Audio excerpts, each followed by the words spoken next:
Hello, this is Mr. Wynn. Continuing off with the third part of the Algebra 2 Semester 2 Final Exam Review video. Just continuing off where we left off.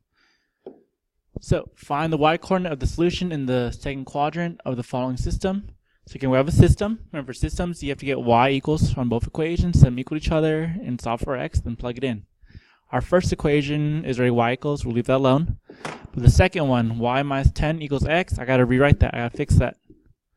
So it's easy to fix. All I have to do is add 10 to both sides. When those don't combine, so I have y equals x plus 10. That's my equation I want. I don't need this one right here. So I have both equations in y equals form. I'm going to replace one y with the other, so I'm going to plug this in for that y right there. So my real equation is x plus 10 equals x squared plus 3x plus 7. Now you do algebra. Now this is a quadratic. For quadratics, you must get it in standard form. So move everything one side. I can move it into the side that's x squared when a is positive, so that's good. I'll do one piece at a time so we don't mess up. So 10 equals x squared plus 2x plus 7. I have to move the 10 by subtracting it. Make sure it goes underneath the constant term, the 7, and not the x squared or the x. 0 equals x squared plus 2x minus 3. From here, you have two choices. You can quadratic form or x method. X method does work here, and that is a shortcut. So let's do the x method. On top, we have a times c, which is negative 3. On bottom, we have b, which is positive 2. I find two numbers. I multiply 3, I subtract 2. Now they're one apart from each other, so it's the top number and 1. I do the signs. Bottom is positive, so the bigger number, 3, is positive, and this one is negative. So 3 minus 1 is 2, and check the multiplication. A positive times a negative is a negative. That's good. Do the parentheses, x plus 3, x minus 1, divide by a is 1, so it doesn't change it. I solve it, so my two answers are negative 3 and positive 1. Those are my x's. I gotta find my y's by plugging them in. So I'm gonna use this equation right here, because it's pretty easy. So I have y equals x. The first x is negative 3 plus 10. That gives me positive 7. Then the second one, y equals 1 plus 10, that's 11. So my two answers are when x is negative 3, y is 7. And when x is positive 1, y is 11. Now be careful, answer the question. It doesn't want the 2 points, it says find the y coordinate of the solution in the second quadrant. So which one of these is in the second quadrant? Well, if you have to graph them, if you're bad at that, negative 3, 7, left 3, up 7 is right here. That's negative 3, 7. And then positive 1, 11, somewhere over here, positive 1, 11. So remember, this is the first quadrant, second quadrant, third quadrant, and the fourth quadrant. It wants the y coordinate of the answer in the second quadrant. So they want 7. Just 7 is my answer. Identify the changes or transformations from f of x equals x cubed to g of x equals 4, x minus 3, all cubed. All right, remember we keep our form. Remember a parentheses, I like the quadratic because it's easy to look at, compare to. Remember a is the number in front, h is the number inside next to x, and k is the number outside. You ignore the exponent that says what type it is. So what's the difference? I see this 4. This 4 represents a. Alright, if a is 4, that means it's taller, or the correct term would be vertically stretched.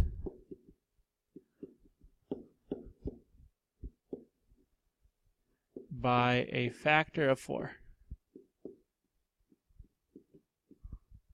I also see this minus 3 inside. That's our h. So h is negative 3. Remember, it's opposite.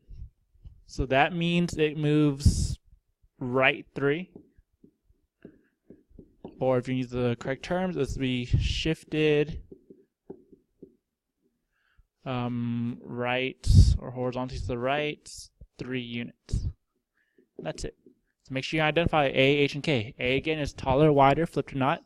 Taller means vertically stretched. Wider means vertically compressed. Flipped means reflected across the x-axis.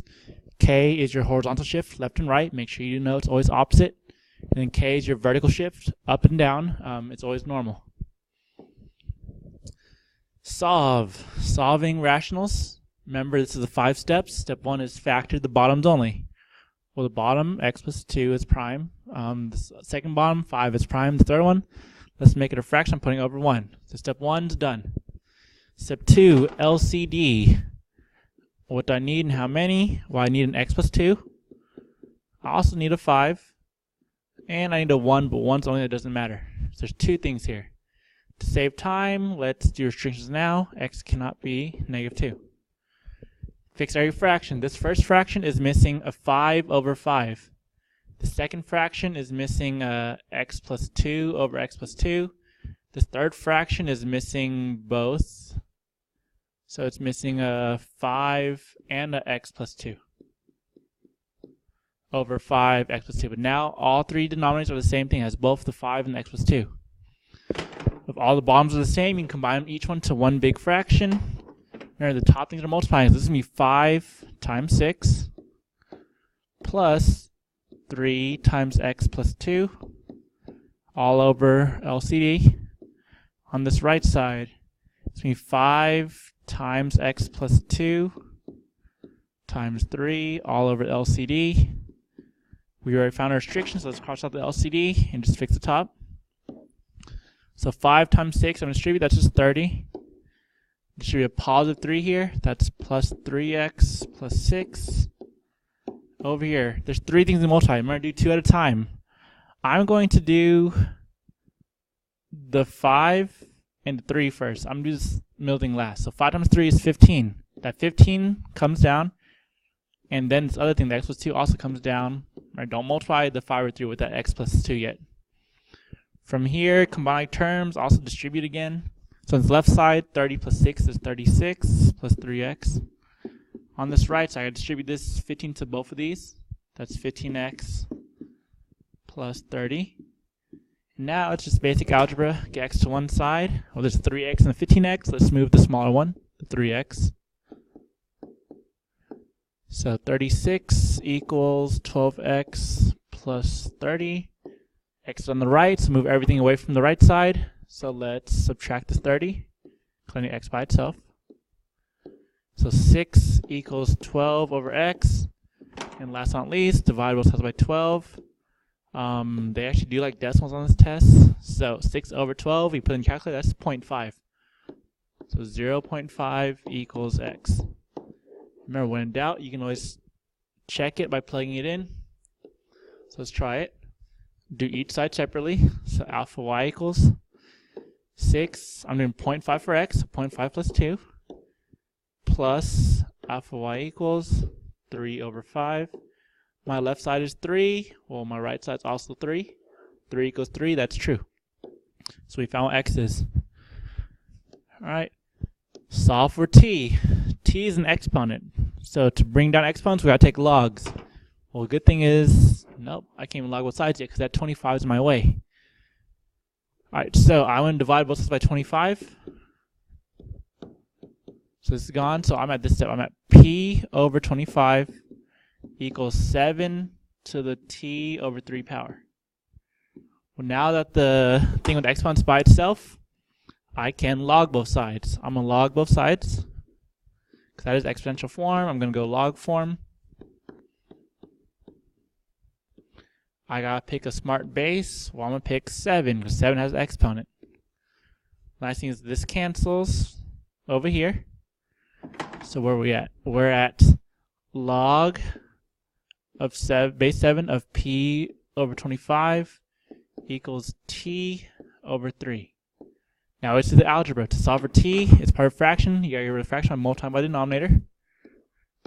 Multiply both sides by 3. This cancels. We have t on the right side. On the left side is 3 log base 7 of p over 25. That is our answer. So make sure you know how to do logs. Get the thing with the exponent by itself, then log both sides, pick the correct base to cancel it out, and then just get t by itself as a fraction, multiply both sides by the denominator. Alright, Dalian can paint a room in 5 hours. Samuel can paint the same room in 7 hours. How long will it take for them to paint it together? Alright, there's a work rate problem. Dalian can do one job, one room, in 5 hours.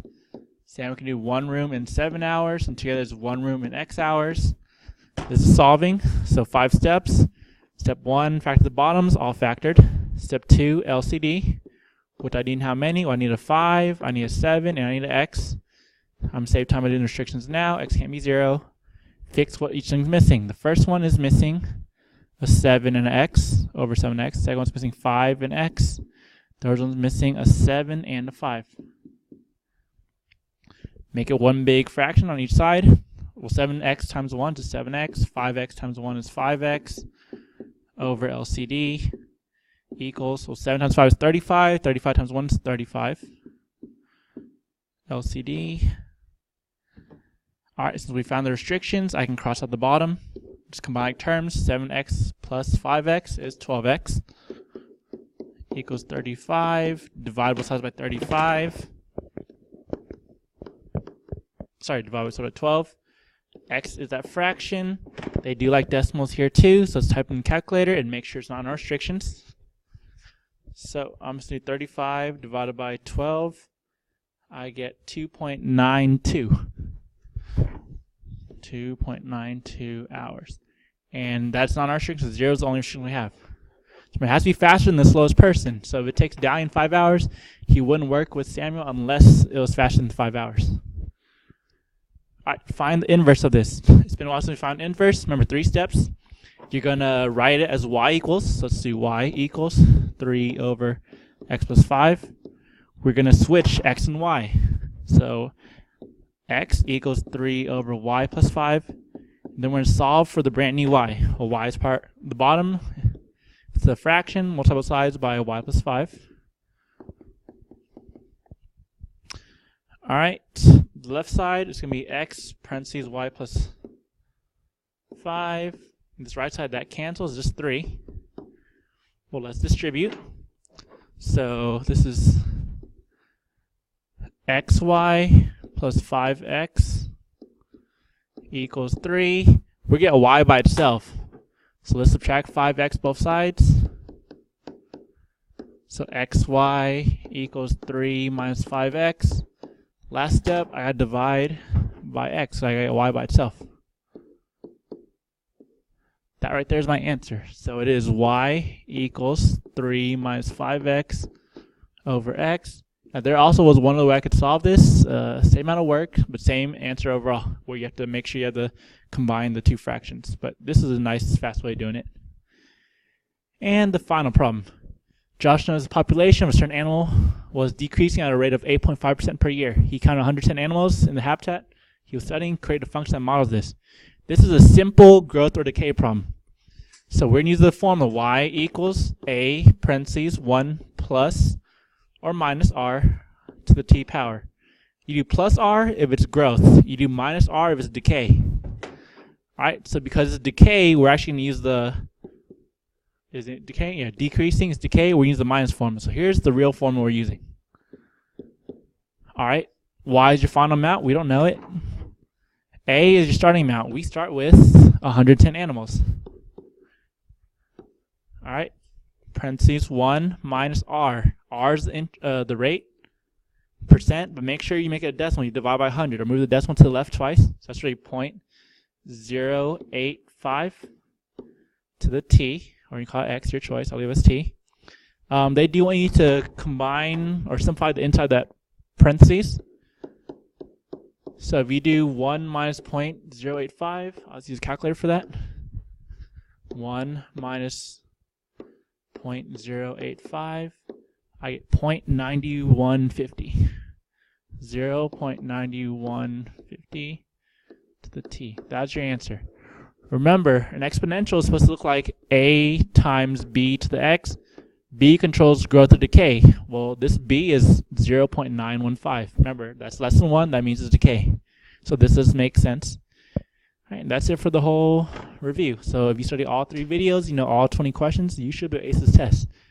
The final will be 20 very similar questions, same types, different order, but make sure y'all study. Shell's last test. Good luck, and thanks for watching. See you.